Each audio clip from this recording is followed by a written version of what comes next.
sa Maxwell Rescue ngayong gabi.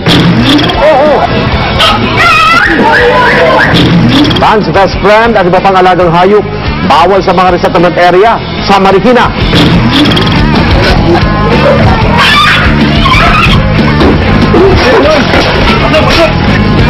Papasok ko dyan. Mga residente, umalma.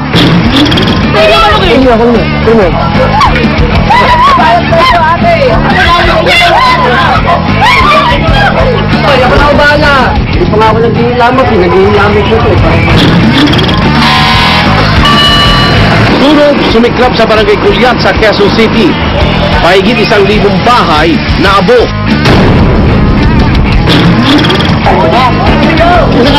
Hihinalang magnanakaw sa gitna ng kaguluhan.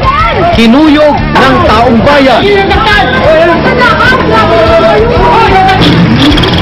Magandang gabi. Ako naman Arnold Gravio. Oras na ng totoong drama at aksyon dito sa Rescue.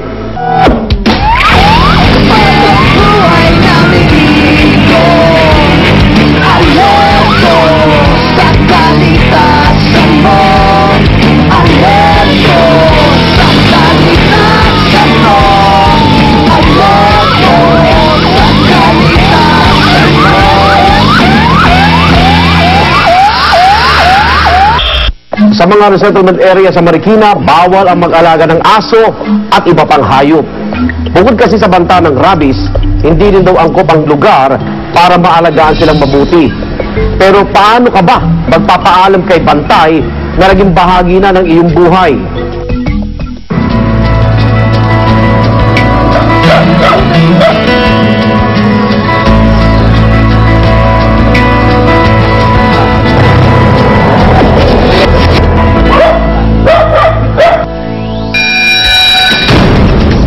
Ako si Renante Reyes, Chief Operation ng City Veterinary Office.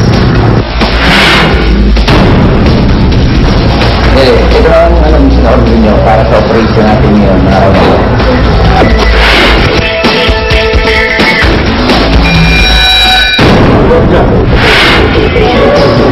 Nakasakop namin yung para nga makontrol yung mga stray animals sa karsada, mga madalas magpakawala kaysa sila ang maka-terwisyo, mas maganda nang mahuli namin yun. Okay, ilagay ni Calvin.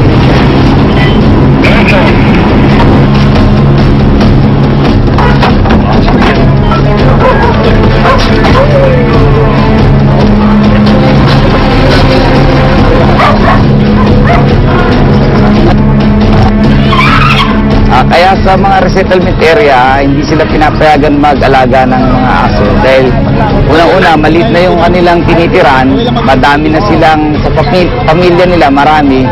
Tapos, yun nga, mag-aalaga pa, 2, 3 aso, hindi na sila maalagaan sa resettlement area.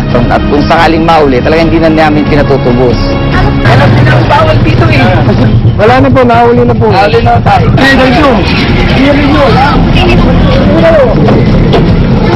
Kaya namin ginagawa yon para nga maawat namin yung mga nagdudumi, nagkakalat, saka yung iba mga pwedeng nadidisgrasya sila pag biglang lumabas yung aso nila o pusa. Paglabas nila, yung mga sasakyan, magprepreno o yung mga iba, bisikleta naman, sumasadsad sila o sumisemplang pa, nagiging cause sila ng aksidente dahil sa aso nila sa kapabayaan.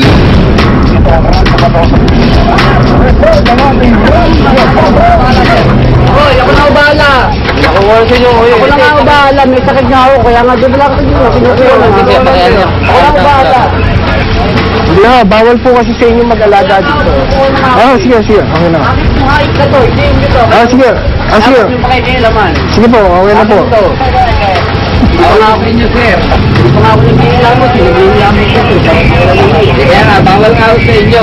Susunod namin, kukunin namin niya kahit nandiyan kayo. Bawal ito. Lahat ng hayop na naandun sa resettlement, talagang kung makukuha namin lahat.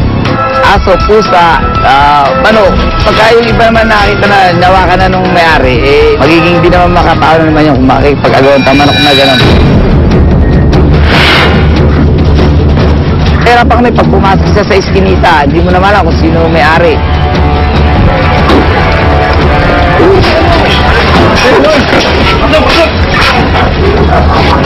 hanggang ngayon. Oo, bawal po sa inyo. Kung may ticket. Ngayon ka ako nakalabas yun eh. Oo, bawal po sa inyo, yung aso. Kung malalabas pa ho ninyo. Ang laki-laki pa naman yan, no? Hindi nakarehistro yan. Hindi ho natin masasabi yan kasi ang aso iba attitude. Oh, kita mo. Pati kayo, kinakagat. Sige, huwag nyo naman palalabas kayo. Sige. Sige, ako na. Sige.